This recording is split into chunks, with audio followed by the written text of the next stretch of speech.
Perbedaan antara pilek biasa dan infeksi virus corona dapat dibedakan dari jenis batuk yang muncul. Diketahui virus corona saat ini telah menginfeksi lebih dari 100.000 orang di seluruh dunia.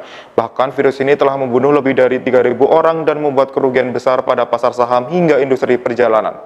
Dilansir oleh Kompas.com, gejala infeksi virus corona sangat mirip dengan penyakit sehari-hari.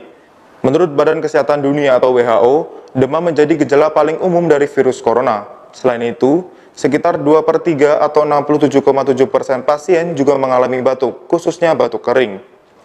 Dr. Walid Javaid selaku Direktur Pencegahan dan Pengendalian Infeksi di Mount Sinai Downtown mengatakan, batuk kering biasanya ditandai dengan tenggorokan yang gatal. Di sisi lain, batuk berdahak menghasilkan lendir dan terasa berderak di dada. Batuk berdahak bisa merupakan gejala dari sesuatu yang lebih jinak seperti pilek atau alergi. Artinya, sebagian kecil orang dengan penyakit virus corona menderita batuk berdahak. Berdasarkan keterangan WHO, gejala tambahan infeksi virus corona pada pasien ditemukan 18,6% pasien mengalami sesak nafas, 13,9% pasien sakit tenggorokan, dan 13,6% pasien sakit kepala. Akan tetapi, tidak semua batuk kering menandakan pengidapnya terinfeksi virus corona.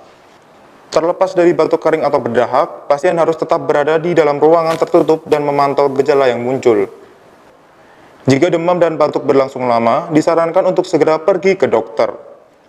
Namun yang terpenting, alangkah lebih baik mencegah daripada mengobati. Taktik pencegahan yang efektif diantaranya adalah dengan mencuci tangan dan mendisinfeksi lingkungan.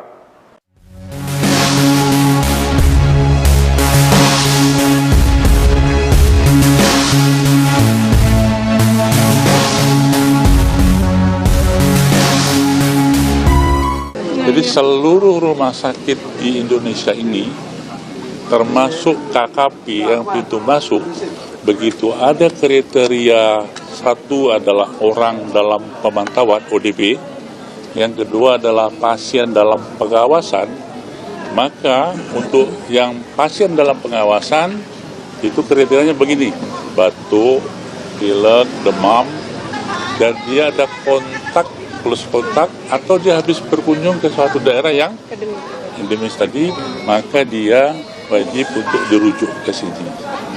Kalau dia terlanjur ke rumah sakit swasta dulu, rumah sakit swasta udah tahu dia gak akan mau merawat karena risikonya sangat. Berarti dapat rujukan dari ya masuk ke sini, langsung masuk ruang isolasi. Yang dua negatif itu dapat rujukan dari swasta. Kenapa? Dari rujukan. Ya rujukan semua rujukan sini ya.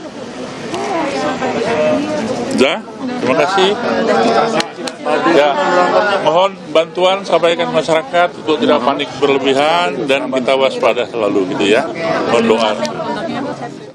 Demikian Tribun News Update hari ini, nantikan berita lainnya hanya di Tribun News.